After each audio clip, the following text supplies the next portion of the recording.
And until I understood the money aspect of it, which took like a year of education, that I really kind of get really excited about it.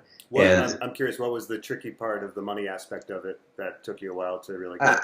I think, like many people, I don't question why most people go around using their dollar bills, not really thinking about it. Unlike a lot of Americans, I do have a little bit of an alternate experience because I came from the former Soviet Union. So I actually moved to the States when I was 7 years old.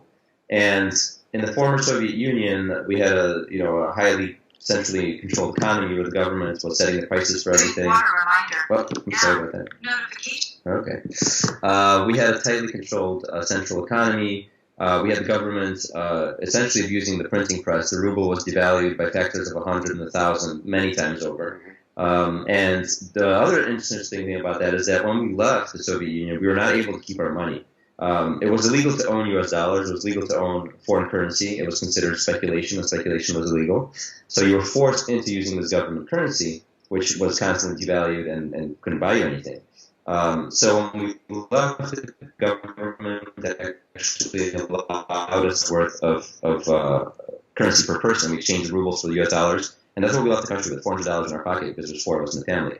So I was very familiar with the idea that governments control money. It wasn't until, that was when I was a kid, right? So I didn't think about it until much later. And when I got into Bitcoin, I started understanding what does it actually mean for a government to control money and what does it actually lead to? And then you start looking at things like the Soviet Union, things like Venezuela, places like China, which have extremely tight central control over their currency and their payment systems. And you start to see all the negative effects that has. And I'm not even talking about the stuff that happens in the United States with, inflation or whatever, because by and large, the United States is a responsible country when it comes to money. At least, out of all countries, we tend to be a bit more responsible.